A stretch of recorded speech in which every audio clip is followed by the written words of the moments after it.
ఆ రోజు మీరు ఒక్కసారి చూస్తే నేను ఏదైతే ప్రాణదానాన్ని ఇనాగరేట్ చేసి వచ్చాను, వస్తా ఉంటే 24 క్లేమోర్ మైన్స్ నా మీద బ్లాస్ట్ చేశాను.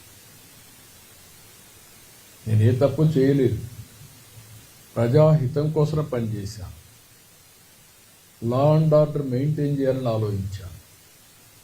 దాని మీద కక్ష కడితే వెంకటేశ్వర ఎక్కడైతే మనం ఆ స్పాట్ కూడా ఇప్పుడు ఉంది, అల్లిపేట దగ్గర ఎంట్రన్స్లోని. అయితే ఆ రోజు అది ఒక మిరాకిల్. నేను తప్పించుకోవడం అనేది జరిగే పని కాదు. సాక్షాత్తు వెంకటేశ్వర స్వామి నన్ను కాపాడాడు, ప్రాణం విడిచిపెట్టాడు.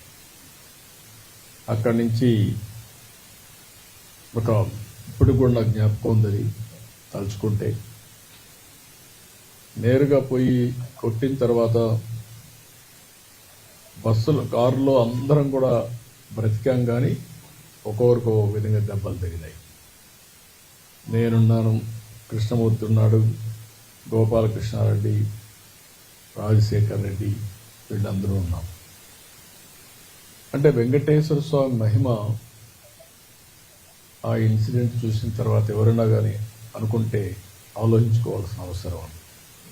24 క్లేమోర్ మైన్స్ బ్లాస్ట్ చేసిన తర్వాత ఇది తప్పించుకునే అవకాశం లేదు, ఒక్క వెంకటేశ్వర స్వామి మహిమ ఉంటే తప్ప.